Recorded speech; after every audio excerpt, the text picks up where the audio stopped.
आज जो पंजाब के लुधियाना में यह बौद्ध धर्म सम्मेलन आयोजित किया गया है, तो मेरी निगाह कुछ ऐसे लोगों पर भी पड़ी जो भिक्खु के रूप में तो हैं, यानी कि भिक्खु के रूप की जब हम चर्चा करते हैं तो सीधी सीधी चीवर की बात करते हैं कि चीवर तो उन्होंने पहन रखा है, लेकिन जो मापदंड हैं एक भिक्खु के, उन पर वे खरा नहीं उतरते हैं। परम पूज्य बाबा साहब डॉक्टर भीमराव अंबेडकर ने हमारा यहाँ पर संपूर्ण मार्गदर्शन करके बौद्ध जगत की इस समस्या को ही हल कर डाला है कि ना तो हीनयान और ना महायान, केवल और केवल बुद्धयान।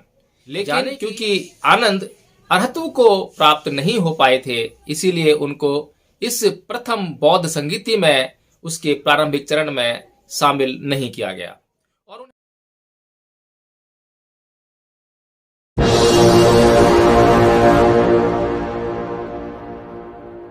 जय भीम, नमो बुद्धाय। साथियों, आज लुधियाना में एक बौद्ध सम्मेलन आयोजित किया जा रहा है और इस बौद्ध सम्मेलन का जो विषय है वह है कि जो बौद्ध समाज है उसके कौन से रीति रिवाज, कौन सी परंपराएं और कौन से त्योहार उसे मनाने चाहिए या उसे कौन से रीति रिवाज और परंपराएं नहीं मनानी चाहिए। साथियों, विषय बहुत गंभीर है और बहुत ही सुंदर विषय है, और मैं कहूं कि भोजन समाज या बौद्ध समाज की जरूरत का विषय है ताकि उसे एक सही मार्गदर्शन प्राप्त हो सके। और मैं पूर्व में बहुत पहले से कहता आया हूं कि कोई भी उत्सव, कोई भी त्योहार, कोई भी परंपरा जिस पर बौद्ध समाज में विरोधाभास व्याप्त हो, वहां पर बुद्धिजीवियों का यह कर्तव्य बनता है कि वे सभा सम्मेलनों के माध्यम से इस बात का, इस विवाद का निराकरण करें और समाज के सामने एक अच्छा मार्गदर्शन प्रस्तुत करें। तो साथियों, यह जो बौद्ध सम्मेलन हो रहा है, इस बौद्ध सम्मेलन में बौद्ध भिक्खु आमंत्रित हैं जो इस बात पर गंभीर चर्चा करेंगे कि कौन से त्योहार, उत्सव या कौन से रीति रिवाज और परंपराओं का निर्वहन बौद्ध समाज को करना चाहिए। साथियों, यह बात बिल्कुल उचित है, बिल्कुल ठीक है, लेकिन इससे पहले हमें यह निश्चित करना चाहिए कि इस बौद्ध सम्मेलन में किस तरह के लोग शामिल हो रहे हैं। पहली कैटेगरी तो आती है बौद्ध भिक्खुओं की। भिक्खु संघ को यह निश्चित कर लेना चाहिए कि जिन्हें वह बौद्ध भिक्खु के रूप में अपने इस सम्मेलन में आमंत्रित कर रहा है, तो बौद्ध भिक्खु जो भी सम्मिलित हो रहे हैं उनको यह निश्चित करना चाहिए कि उनके बीच में केवल और केवल बौद्ध भिक्खु ही हों। इसी प्रकार से बौद्ध भिक्खुओं के अतिरिक्त उपासक संघ भी वहां पर आमंत्रित होगा या हो सकता है आमंत्रित हो। तो उपासक संघ के लिए भी कुछ मर्यादाओं या कुछ मापदंड का उल्लेख करना आवश्यक है। इसी प्रकार से बौद्ध समाज के जो बुद्धिजीवी वर्ग है, जिसकी बुद्ध के धम्म पर अच्छी पकड़ है, अच्छा ज्ञान है, उनको भी यहाँ पर हो सकता है कि आमंत्रित किया गया हो।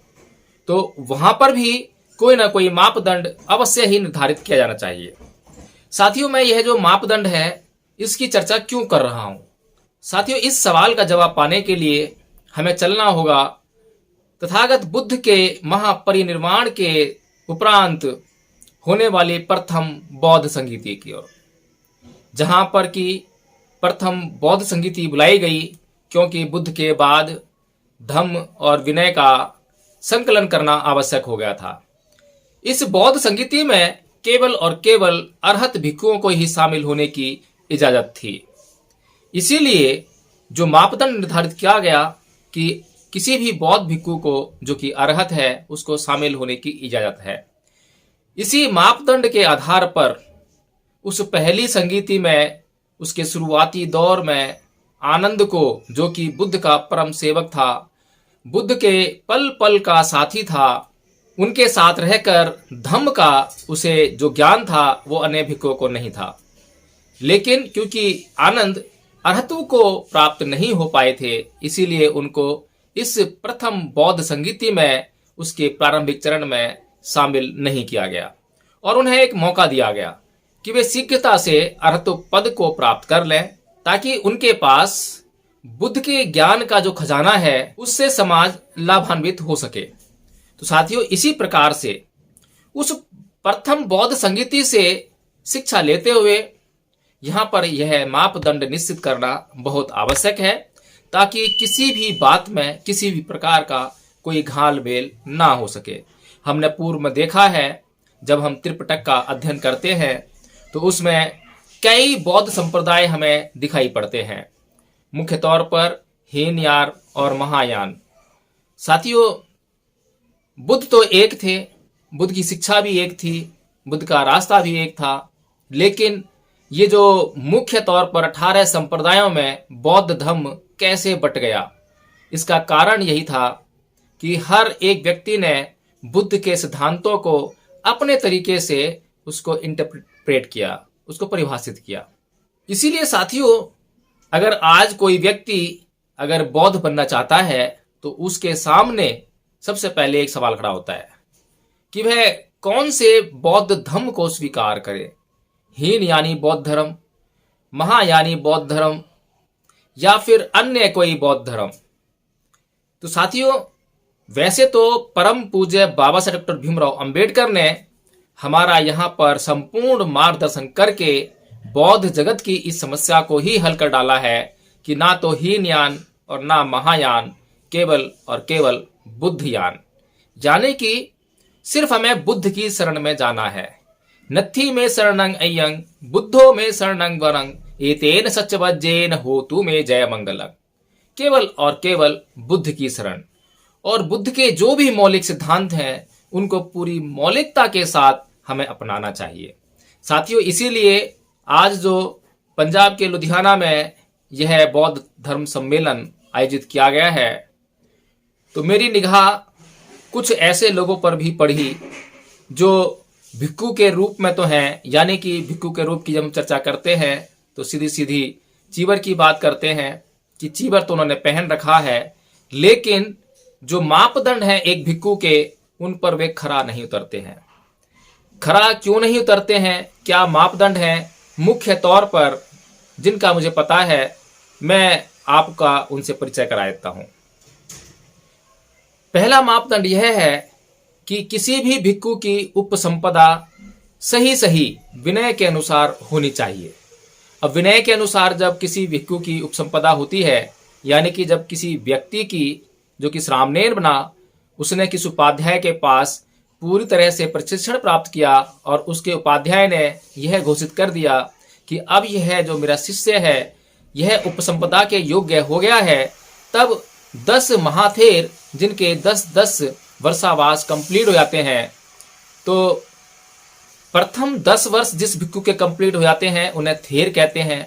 फिर उसके बाद जो 10 वर्ष और कंप्लीट होते हैं तो उन्हें महाथेर कहते हैं, और उसके बाद जो और 10 वर्ष कंप्लीट कर लेता है, यानी 30 वर्ष जो कंप्लीट कर लेता है भिक्खु संघ में, उसे स्थविर कहते हैं। और उसके बाद जो 40 साल भिक्खु संघ में कंप्लीट कर लेता है उसे महास्थविर कहते हैं। ये इस प्रकार की उन भिक्खुओं के लिए उपाधियां हैं। तो इसी प्रकार से 10 महाथेर मिलकर उस शिष्य की, श्रामणेर की परीक्षा लेते हैं, और बड़ी कड़ी परीक्षा होती है। धम्म का, विनय का उसे पूरी तरह से ज्ञान होना चाहिए, उसके उपाध्याय ने उसे सब कुछ बता दिया गया हो, ऐसा होना चाहिए। और जब यह परीक्षा हो जाती है तब उसके बाद वे 10 महाथेर जो है यह घोषणा करते हैं कि अब इस व्यक्ति की उपसंपदा हो जानी चाहिए। तब यह उपसंपदा होती है, तब वह व्यक्ति भिक्खु कहलाता है। इसके अतिरिक्त साथियों, किसी व्यक्ति की उपसंपदा हो गई है, भिक्खु हो गया है, चीवर पहनने का पूरी तरह से अधिकारी हो गया है, यहीं पर बात समाप्त नहीं हो जाती। इसके बाद आचरण की बात आती है कि उसे निरंतर बुद्ध के विनय के अंतर्गत आचरण में रत रहना होता है। अगर वह कभी भी बुद्ध के धम्म के विनय का उल्लंघन करता है किसी भी प्रकार से, तो वह उस चीवर का अधिकारी नहीं रहता। तो साथियों, ये कुछ एक मापदंड हैं जिनको हमें नापना चाहिए, तोलना चाहिए, और इस कसौटी पर कसकर ही किसी व्यक्ति को हमें भिक्खु मानना चाहिए।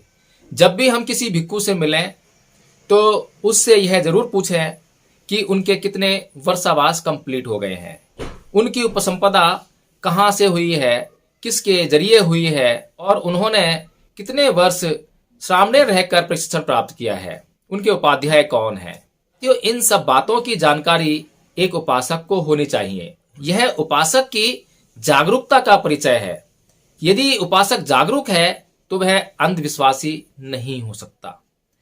लेकिन कोई उपासक इतना कष्ट नहीं उठाता या फिर चीवर को देखते ही श्रद्धा से युक्त हो जाता है और श्रद्धा अंधश्रद्धा में बदल जाती है, तब वह देखता है और जो उसे देखना चाहिए वह नहीं देख पाता है, जो उसे प्रश्न करने चाहिए वह प्रश्न नहीं कर पाता है। तो साथियों, वह व्यक्ति अंधश्रद्धा से युक्त होकर अपने जीवन में नाना प्रकार के दुखों को ही प्राप्त करता है। जागरूकता, चाहे वह भिक्खु हो चाहे वह उपासक हो, सभी के लिए बहुत जरूरी है। पल पल की जागरूकता बहुत आवश्यक है। इसी जागरूकता के साथ हम समता में रहकर अपना कल्याण कर सकते हैं और इसीलिए हमें ये जो मापदंड मैंने बताए हैं, यह केवल इस बौद्ध सम्मेलन के लिए नहीं है, बल्कि समाज में जब भी आप किसी उपासक से मिलें, किसी भिक्खु से मिलें, किसी बौद्ध विद्वान से मिलें, तो ये सभी मापदंड आपको जो है वहां काम आ सकते हैं। आप इनके जरिए उनको नाप सकते हैं, उनको तोल सकते हैं। तो साथियों, मैं उम्मीद करता हूं कि आपको यह वीडियो पसंद आएगा और आपका कहीं ना कहीं कुछ ना कुछ मार्गदर्शन अवश्य होगा। यदि आपको यह वीडियो पसंद आया तो आप कृपया करके इस वीडियो को लाइक कर दें और इसको शेयर जरूर करें, इस पर कमेंट भी करें ताकि मुझे मार्गदर्शन प्राप्त हो सके कि यह वीडियो कितना सही और कितना गलत या इसमें कितने प्रश्न उठ रहे हैं, ताकि मैं उन प्रश्नों का समुचित रूप से जवाब दे सकूं और अगले वीडियो में आपके सामने फिर से उपस्थित हो सकूं। साथियों, इसके साथ ही हमारे चैनल को सब्सक्राइब करना ना भूलें ताकि आपको बराबर इसी प्रकार से मैं आपके सामने प्रस्तुत होता रहूं और प्रस्तुत होने के लिए आपके पास नोटिफिकेशन भी आता रहे। जय भीम, नमो बुद्ध साथियों।